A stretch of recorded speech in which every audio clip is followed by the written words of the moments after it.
Welcome, everyone. Good morning. So this is the presentation I've created on school consultation and how to enhance the educational environments. I feel like I tried to do a pretty good balance of, addressing both the BCBA side of things as well as the teacher and school staff side of things. But obviously, if you have questions, related to one side or the other that I haven't covered, please put those in the Q&A chat and I will make sure to try and answer those at the end. So moving on, just to tell you a little bit about me, like Shannon said, I'm Joanna Morrissey. I've been a BCBA since 2017, so going on 7 years now, and I do currently work at the Autism Clinic at Hope. So I started my career with getting my bachelor's in deaf education from Illinois State University. As much as I had a passion for that, I quickly realized after graduating that there was not a very big need for that in Central Illinois. So unless I wanted to move to Chicago, I wasn't going to have as many opportunities for that position. So I was able to get my LBS 1 endorsement and teach what I like to call general special education, and taught in that capacity for 7 years. While I was teaching, I did begin my master's in behavior analysis and therapy from SIU Carbondale.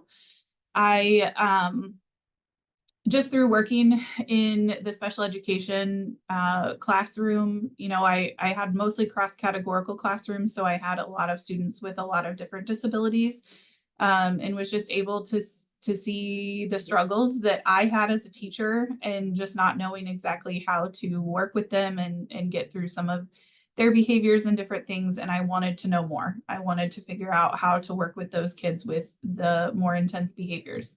And so that's what led me into finding that program for my master's. As I was finishing up my master's, I actually found Hope and got set up with some of the people here and, created some of those relationships and networked with them and different things, and then was given the opportunity to begin working with them in 2016. I actually began working with them with Hope as a behavior technician and a level 1 clinician prior to leaving teaching. So I was working just kind of as a consultant basis and then as a behavior tech on the weekends for some of the kids that we were still doing in-home therapy with at that time. And then as I, worked with Hope longer and I quit teaching and that sort of thing, then I was able to move more into a clinical level position where I got to have my own caseload and help with some of the supervision before being credentialed. And I was actually hired specifically for school consults. With my history in teaching, they just thought that that would be a good fit for me and to be able to, help the teachers in the classroom like I struggled with some of my own kids. So then I moved into the site director role here at the Springfield location of the Autism Clinic in 2018. So I've been in that leadership position for about 6 years now. Okay, so running through our agenda of what we're going to be talking about today. So the what and why of school consultation. What is it? Why do we do it? How can it help us? Secondly, the skills that come with being able to do school consultation as a BCBA. And then the third thing is types of consultation, what those different types can look like. It's not just all one, in one pigeonholed area. It is definitely something that is a little bit spread out, and there are a lot of different capacities that you can work in the schools as a BCBA. Throughout the session, we're not just going to talk specifically about the BCBA task list in one chunk, but throughout, my different slides of, what and why we do school consultation and the different soft skills, and before, during, and after the observation, I will talk about the task list and how that reports or how that relates to what we're doing within the schools as a BCBA. The fifth thing we'll talk about is before, during, and after the observation of a school consultation. And then the last thing is what to expect after the observation has happened and what that looks like moving forward. Okay, so what is school consultation? According to the BACB, the Behavior Analyst Certification Board, behavior analysis has been used to improve teaching and increase learning across content areas, grade levels, and student populations for over 60 years. It provides a scientific approach to designing, implementing, and evaluating instruction based on analyzing interactions between what the teacher does and student learning.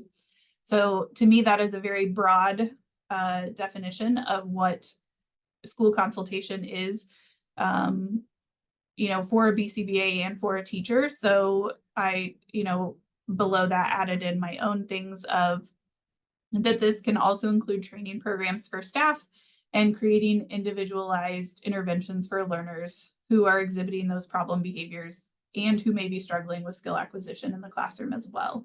So many times we think of ABA as just relating to therapy in a clinic setting with kids with autism. We don't stop to think about how we can use ABA in other settings or in, for kids without autism. We want to make sure that this can be used in any setting with any person, with any child, adult, etc. And so that's part of why I wanted to pull the task list in as well, so that we can see how this relates back to what we do as BCBAs and not just for kids with autism. We do sometimes, like I was mentioning, get in our own bubbles and forget the classrooms, and not just special education classrooms could and should be using ABA as well. Additionally, I can almost guarantee you that every single teacher that is teaching in any capacity is using some form of ABA, some form of strategy. They just maybe don't know that that's what it's called or that it fits inside that ABA umbrella. I know the first time I heard ABA as a teacher, it was very intimidating to me. And so I actually had a parent tell me that I was not a good enough teacher for her child because I didn't know what ABA was. That made me very resistant to ABA for a long time because I knew that I was a good teacher and that I could teach her son. And I didn't want to learn ABA because I could do it without it, which is absolutely true. But I embraced it eventually and made myself that much better of a teacher by digging into ABA and figuring out, the best way to use those strategies in a classroom. And that's what I hope to continue doing as a BCBA and being able to consult with teachers, is giving them that same knowledge and that same confidence to be able to deal and work through those behaviors that kids are exhibiting. Okay, so why is school consultation important? Teachers are busy. They have a lot of responsibilities. They have, whether you're a special education teacher or a general education teacher, whether it's pre-K or senior in high school, you have so many things to keep track of, and that you are expected to have expertise in for not just one child, but for anywhere from 10 to 20 to 30 kids in a classroom. And so I, as a BCBA, don't expect the teacher to have or to be experts in intense behaviors, I guess I should say, and in behavior management as an expertise. And so my role coming in as a BCBA is to be that expert in helping you shape behaviors and to help provide an outside perspective for whether it's a group of children, like an entire classroom that you're looking at and needing help with, or just that one child who's struggling a little bit more than the others. And so that's what I hope to help provide, is just that expertise in shaping behaviors, managing behaviors, decreasing the challenging behaviors, increasing the desired behaviors, things like that, as well as being able to provide to the teachers the most recent evidence-based practices that are out there in research. So just a little bit of my own backstory. I can remember two children in particular while I was teaching that I just did not know how else to help. I felt completely lost. I felt like I had tried absolutely everything. My special ed coordinator had come in to observe and see if there was anything additional I could do. I had other special ed teachers who had more years of experience come in and observe and tell me if there was anything different that I should be trying. And it just came down to, nope, you're doing everything you should be. I'm like, okay, but there's, it's not helping. I need to do something different. And so one in particular, it was my second to last year of teaching in the schools. I actually had a BCBA from Hope come to my classroom to consult with me. And she ended up telling me, "You're doing everything I would recommend." And while that felt really cool and great inside to know that, and at this point I was in my master's program, so I had learned some of those strategies and things that needed to be done. That felt great to hear that, but at the same time, I'm like, okay, but what I'm doing is still not working. I need help. Like, I don't know what else to try. And just kept telling myself there has to be something else that I could be doing or trying something different. And so I never want any other teacher to have that feeling of helplessness and just like, I don't know what else to do for this child. Like, I really want all of the teachers that I work with to have that confidence and that skill set to be able to be like, oh yeah, we haven't tried this, let's do it. And, and be able to, I guess, eventually make my job obsolete, which, wouldn't be great for me. But if every teacher has that skill set and that confidence, then I've done my job. And that's, what I would hope for. So essentially, that's where some of these next skills that we're going to touch on come in, that we as the BCBAs or the experts in behavior need to tap into a little bit more and be able to help the teachers as much as we possibly can. So real quick, just some pieces to the puzzle or skills to ensure success, whether it's for the teacher or the BCBA, and not just the teacher, but other staff members of the school too. So principals, one-on-one aides, any of those other types of positions that work with the children too. So we're going to want to work on establishing relationships, teamwork, problem solving, and influence. So working with schools looks very different than what we're used to as BCBAs in a clinical setting. I do say sometimes that, there can be some comparisons. So for instance, like in ABA therapy, we have a behavior technician who works directly with the child and implements all of their therapy. And so in the school setting, that would be something similar to a classroom aide or a one-on-one paraprofessional that is with that child at all times. And then above the technician at the clinic, we have the clinician or the BCBA who is overseeing the programming, writing the treatment plan, making changes as needed, things like that. And so then that BCBA is equivalent to what would be the teacher of the classroom and overseeing that child's education and their IEP and their behavior intervention plans. And then above that at the clinic is the site director, which is my role. So kind of overseeing the daily operations, checking in with the clinicians to make sure that they have everything they need for being able to implement their programming with the children. And so in that case, that would be equivalent to either like a special education director at a district or the principal of the school. So there are different requirements, obviously, within a school and different parameters that have to be followed based on state laws and what ISBE says is necessary and things like that in the schools that BCBAs do need to learn about and at least be aware of, so that some of our recommendations are not going against what is required of the school and the teacher. So in order to ensure success when working with schools, there are just, like I said, some skills that we want to make sure that we really hone in on and just shape in our own selves to be able to be as successful as possible with schools and their staff, and to make that a very positive and successful relationship. So the first one, talking about establishing a relationship.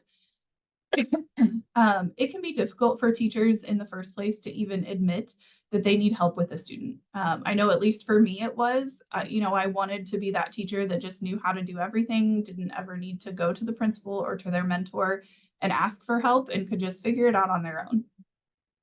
That is not the best case scenario for anybody, in my opinion.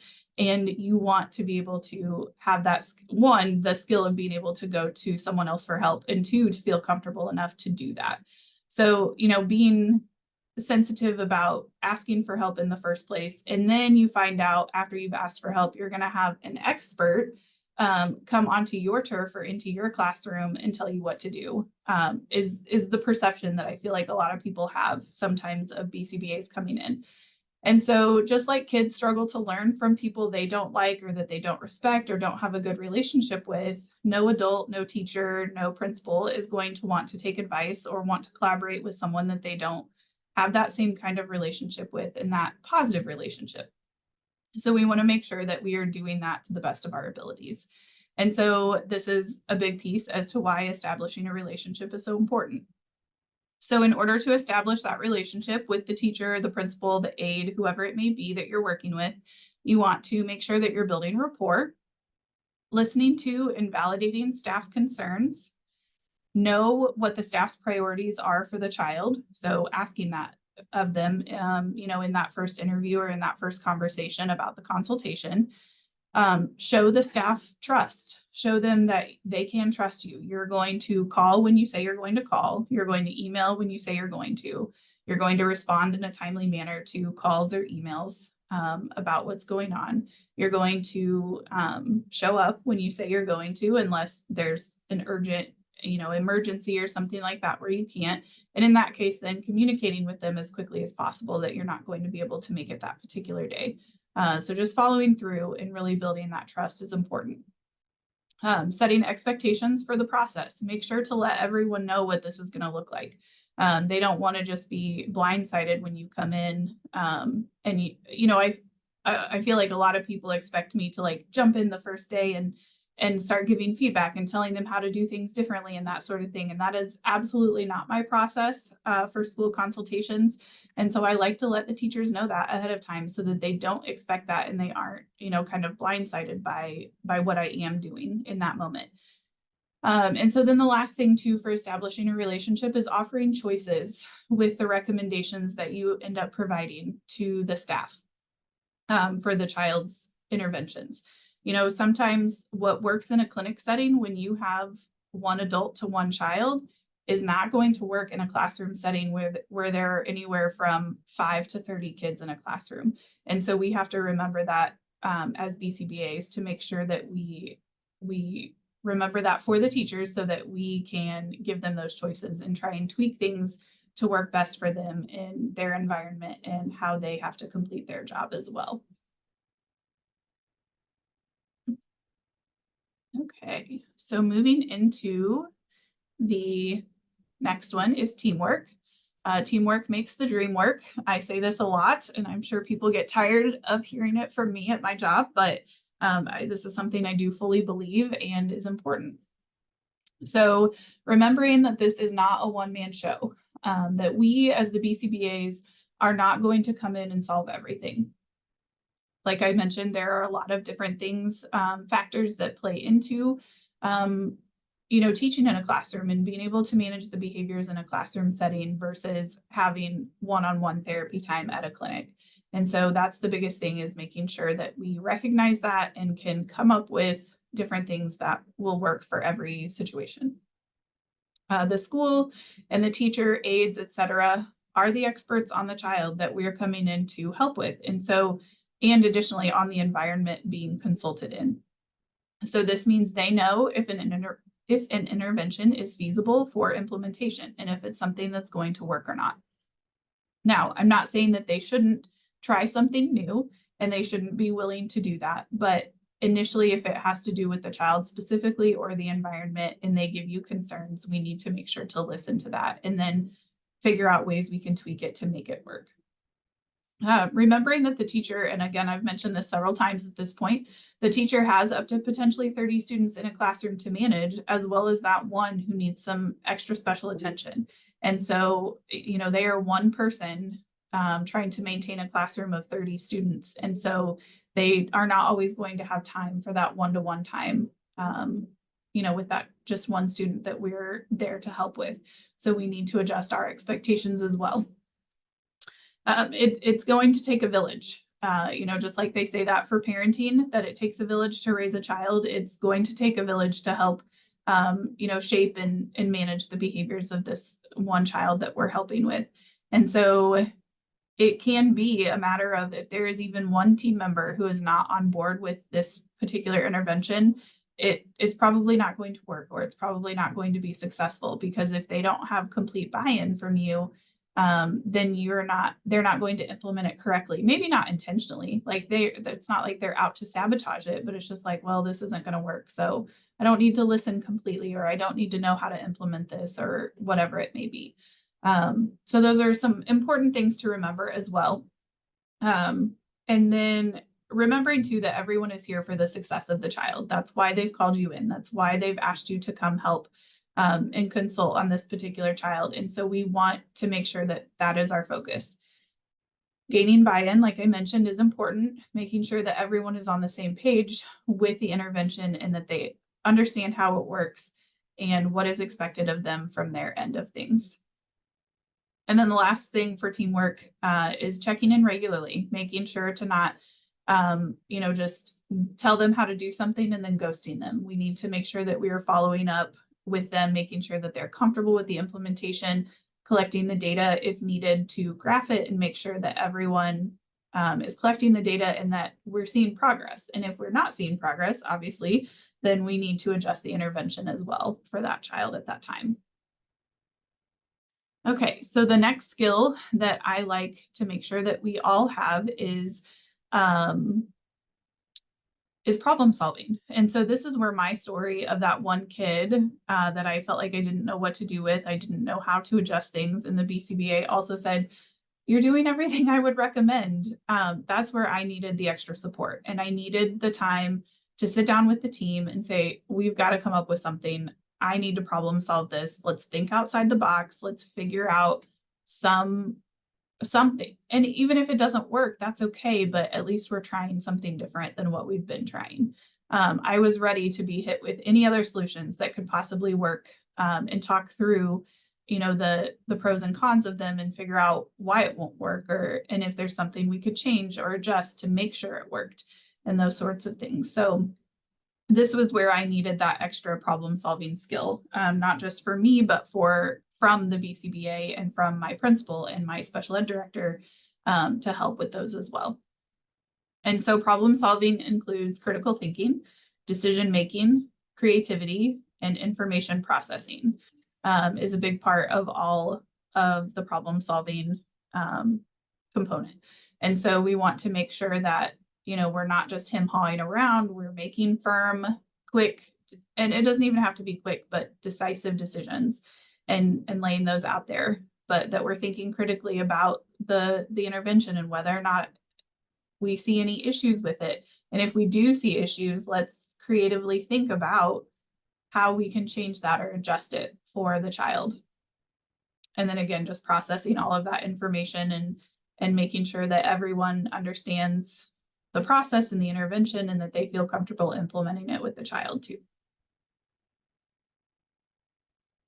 Okay, so the next thing, or the last skill that I like to see everyone have, is influence. So, if any of the team members are hesitant on any of the recommendations and don't think it will be successful, then there may need to be some influence and persuasion to gain that trust and to gain that buy-in to the intervention. Anytime I give trainings at schools or different things, I bring a data set from one of our kiddos here at the clinic, whose permission I have to share it, on some of his challenging behaviors. And he's had some pretty aggressive behaviors in the past, and I've been able to show what a reduction in behaviors we've had based on some of the interventions that we've put into place and how effective they can be. So that's something that's important as well. And so creating influence and helping to kind of influence those decisions and gain some of that buy-in comes with cultivating those relationships. So going back to that first skill that I mentioned, establishing that relationship and making sure that it's a positive one, being confident. So you as the BCBA, making sure you know your stuff, you know the intervention that you're asking them to implement, and you have faith in it. Using positive body language when you're presenting what this intervention could be and what it should look like. So not, shrinking back and making yourself small, but really standing up straight, pushing your shoulders back, making sure they understand that you know your stuff and that you know what you're talking about. And then lastly, but I think probably most importantly, is providing the data. So making sure that we, have that data in front of us. So, if you have data from another child or another student that this particular intervention has really worked well with, getting that permission from the parents and asking them to show it so that we can see what it has done and how much it has helped, and that sort of thing can be positive for the parents, the staff, everybody at the school to see as well. Okay, so in what we've talked about so far, these are the task list items that kind of coincide with what we would be doing using those soft skills that I've just mentioned. And so when we think of the task list, or at least I tend to lean this way, when we tend to think of just ABA therapy specifically, whether that's in a clinic or in the home. We forget that the task list and ABA can be used in a variety of environments. And so we need to remember that the task list can apply to anywhere that ABA is being applied, regardless of the setting. And so I just want to check out a couple of these pieces from the task list that can be applied specifically to school consultation. So Part E, behave in accordance with the ethics code for behavior analysts. And so then specifically the few pieces under there that apply so far are E2, E3, and E4, which include responsibility as a professional, responsibility in practice, and responsibility to clients and stakeholders. And then for section I, personnel supervision and management, I4 includes training personnel to competently perform assessment and intervention procedures. And then I5, using performance monitoring, feedback, and reinforcement systems. Because obviously as BCBAs, unless you work directly for that district, you're not going to be able to be in that classroom every day checking in to see how the intervention is working and to help collect data and things like that. So you're going to need to teach the teacher and the aides, anyone else who works with the child, how to monitor that performance, how to collect the data, how to provide feedback to the child, how to implement the reinforcement systems. All of those things need to be taught. And so we want to make sure that that is happening and that they are comfortable with it and can be successful. Okay, so moving into the different types of consultation. So what does consultation mean? How often am I consulting? Where do I have to go to consult? Kind of the who, what, why, when, where of consulting is what we're going to look at here. So based on the consulting that I have done, there are these three types that I have. I'm not saying these are the only three types by any means, but this is what I have found that works best and what I have done most in my history of doing school consultation. So the first one is what I call a one and done. So the school is needing a simple FBA completed, consisting of an observation, records review, survey, and questionnaires for the staff working with the child, and then a report with recommendations. So that's the first one. The second one is an ongoing. So it includes the same components of a one and done. So that simple FBA with the observation, records review, all of that stuff, but then providing ongoing consultation throughout the school year to help track the progress and determine next steps. So for these first two, for the one and done and the ongoing, these are specific to individual students typically, and you won't know which one is appropriate until the first observation is completed, unless the school has told you ahead of time what they want and what they're expecting from you. So the other piece to these is that for the one and done and the ongoing is that, schools have a process that they have to go through before determining placement for a child and whether or not they need to move placements. And so in order for that to be determined, most of the time they have to have an FBA completed with a report of recommendations that they can implement for a minimum amount of time before saying, yes, this classroom isn't successful. It's not a good placement for the child. We need to look at moving them. And so sometimes that's where that one and done comes from. They just want that one report so that they can implement the recommendations that are being provided and determine whether that placement is appropriate or not before moving on to a new placement for the child. So then for that third type of consultation, the whole class. So instead of focusing on one student, this is providing recommendations for an entire classroom or maybe an entire department. So like, I know there's one school in Jacksonville that has their STEP program, is what it's called. I forget the acronym now, but it has to do with structured teaching. And so they have 2 classrooms in one school that are part of the STEP program. One is K-2, one is 3, 4, 5. And so, I've gone in and consulted on both classrooms before and been able to provide then a report of recommendations for both classrooms and how they could implement things a little bit differently. And so each of these different types of consultation are going to have tasks to complete prior to, during, and after the observation. So that's what we're going to go into next. Okay, so prior to the observation, as you're getting this relationship established with the school or the principal or the teacher, whoever it is that you'll be working with, you want to first schedule the observation. And along with that, communicate what the teacher can expect during the observation. So letting them know, obviously when you'll be there, how long you'll be there. Are you going to do a full day observation? Are you going to do just a half day? A lot of times I like to ask the teachers if there are specific times of day that the child engages in the problem behavior more than others so that I can make sure I'm there for that specific time. So all of that kind of, initial information that you're going to need is important to get at that time and then be able to communicate those expectations to the teacher. Obtain any needed consents that you might need to get. Request for the students or class schedule. So, if this is just a one and done, then you're just going to need that one student's class schedule. But if you're working on a whole class consultation, then you're going to need to know where the entire class goes at different times. And so that's important to have just so you can kind of plan your visit as well, and know what times you're going to be there and what you're going to be seeing during those.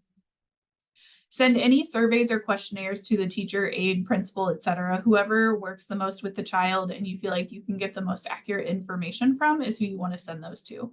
And so making sure to send those out ahead of time so that you can have some of that data to reflect on while you're at the observation.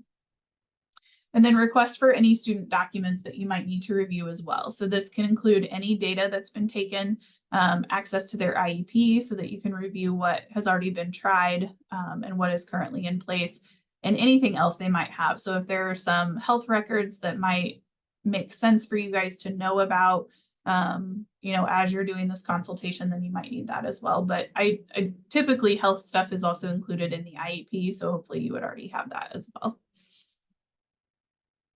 Okay, so how the BCBA task list relates to this section for prior to the observation includes section C, measurement, data display, and interpretation. So we have C1, C2, and C9, establishing the operational definitions of behavior, distinguishing among direct, indirect, and product measures of behavior.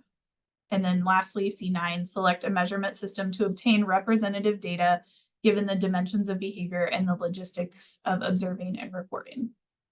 And then for section F, for behavior assessment, we have F1, review records and available data, whether it's educational, medical, or historical at the outset of the case. So we want to make sure that we're reading through that prior to going into the classroom and doing this observation. So next up is during the observation. Essentially, the best thing to do that I have found during school consultation is to just be a fly on the wall. You are not interacting with any of the kids. You're not interacting with any of the staff, teachers, aides, anybody. You just want a normal day to take place and collect your data during your first observation. And so I do a wide variety of data collection when I'm at a school. I do a lot of anecdotal. I do keep frequency of behaviors, duration of behaviors, all of that stuff. I always just take a notepad because I feel like when I'm typing, I have to keep it organized and all in the same area and that sort of thing. And that's not always how my mind works when I'm taking notes.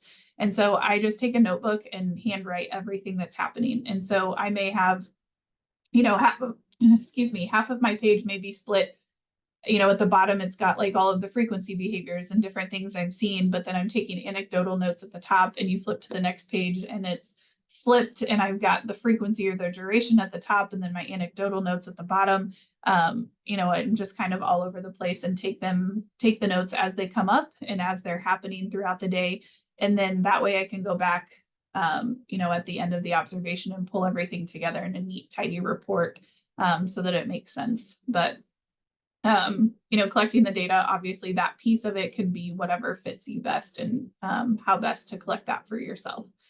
And then interviewing the teacher is always important. I personally like to do it after the observation, so I don't go into the observation with any preconceived ideas or notions about the student. I just, when I first get there, I ask the teacher which student it is, who I'm watching, and I follow them everywhere. So if they do go to, OT or speech or something like that throughout the day, then I do follow them, obviously.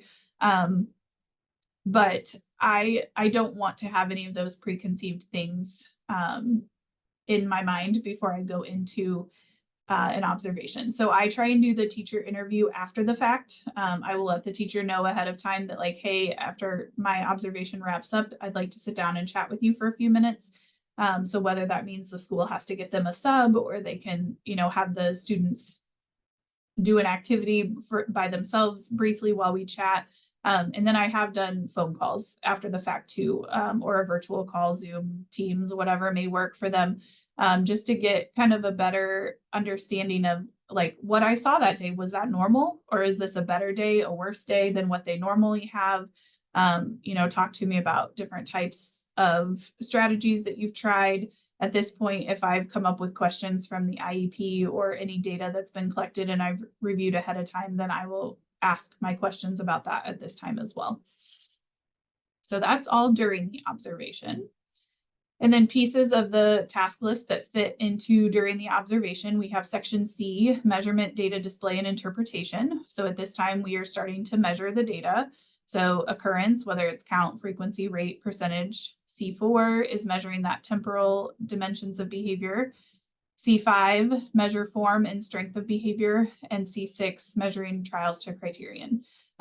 Honestly, I think all of section C, if I'm remembering the task list correctly, could fit under this, but I didn't feel like I needed to list out every single one of them.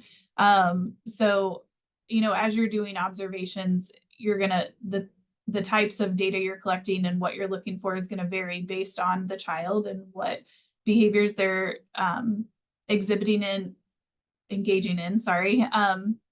and that sort of thing. It's just going to all depend on the client or on the child, and what it is that they're engaging in. So all of section C could probably go here. This is what I typically use most frequently. And then section F, behavior assessment. For F3, we're identifying and prioritizing socially significant behavior change goals. F7, conducting a descriptive assessment of problem behavior. And then F8, conducting a functional analysis of problem behavior as well. Okay, so after the observation, it's important to write up your recommendations, your report of recommendations, including any graph data within, I would say at minimum, a week. Remembering that this teacher has probably been dealing with these behaviors for a long time before they called you in. And so we don't want to have to make them wait any longer for those recommendations than is necessary. And then I send the report to any appropriate people. So not just to the teacher, but if we know the principal's waiting for it, or the special ed director, superintendent sometimes is getting involved at that point, then I make sure to send it to everyone that may need it. And we try to schedule a time to discuss the report. I always make sure to give them, a day or two between sending it to them and meeting, so that if they will hopefully have a chance to read it and come up with any questions they might have. And then we can discuss those specific questions at the meeting to discuss it. This meeting to discuss it does not have to be anything formal, just a quick, like, hey, this is what I recommend. Do you have questions about it? Let me explain this piece in a little more detail, etc. So that they feel comfortable and confident with what I've recommended as well.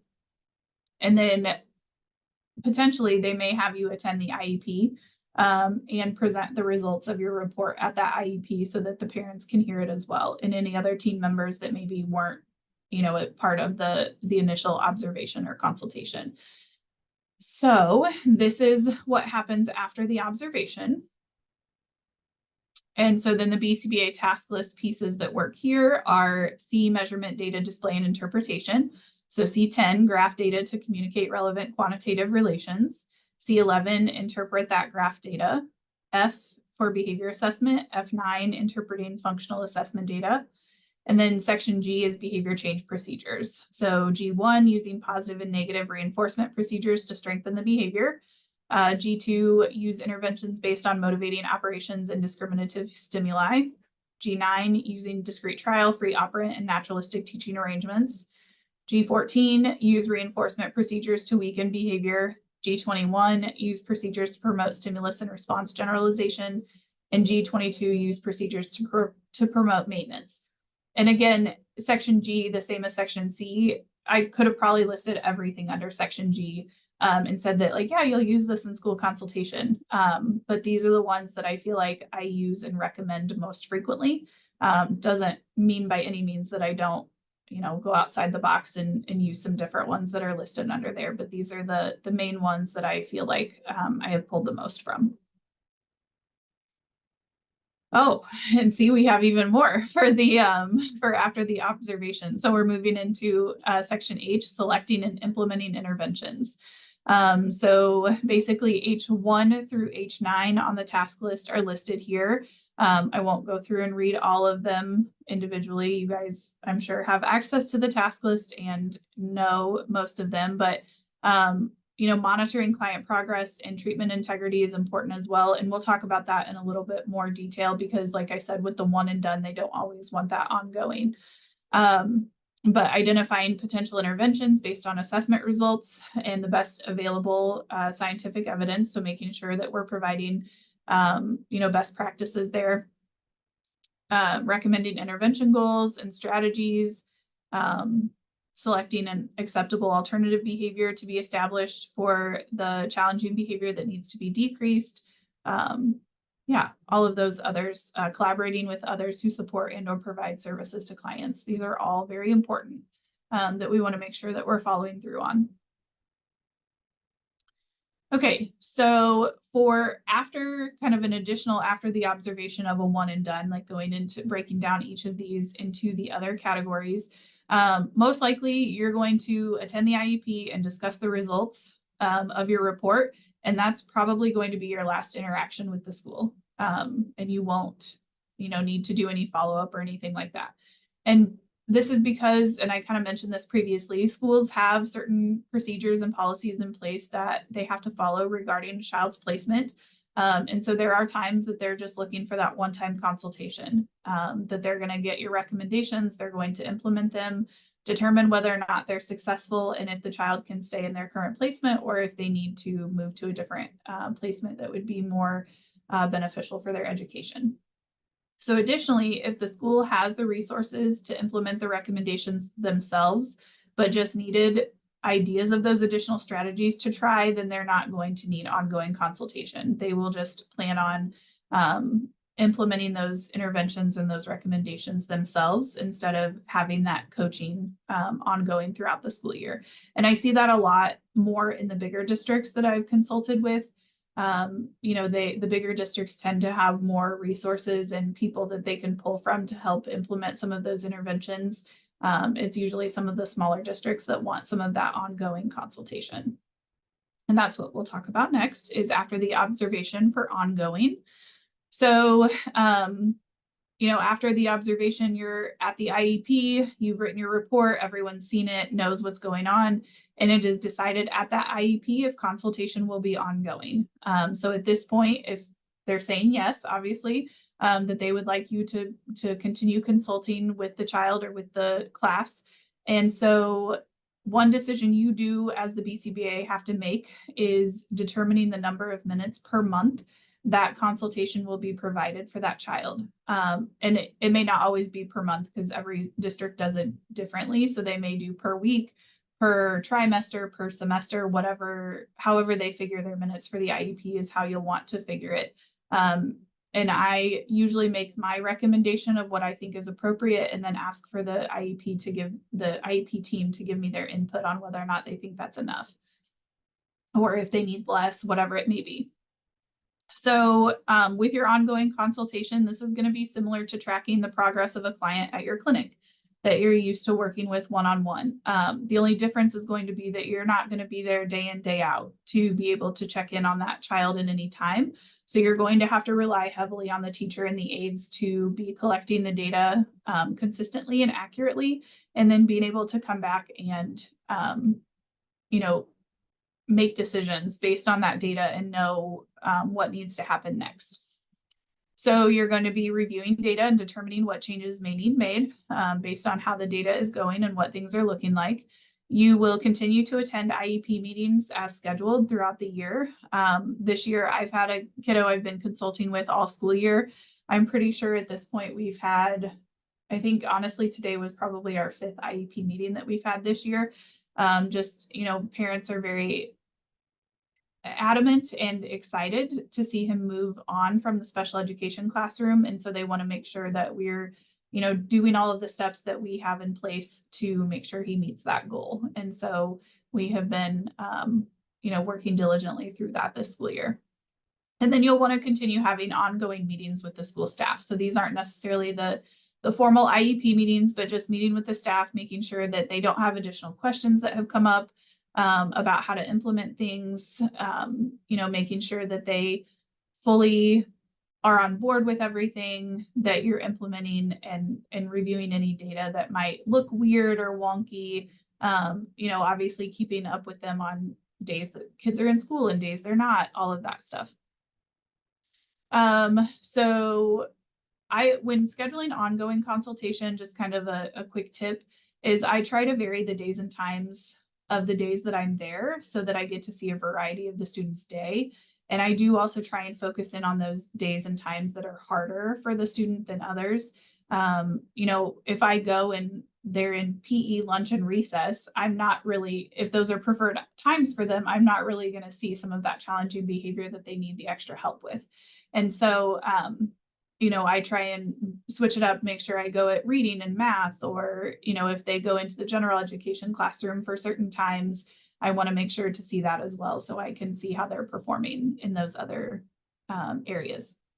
And you also, as you're doing ongoing consultation, you don't want to be afraid to provide that in vivo feedback and model what the intervention should look like, model the language that we want them to be using with the child, that sort of thing. And I have found if I've established a good relationship, the teachers love when I jump in and give them that feedback. And so they, it's not anything that it has come across negatively to them.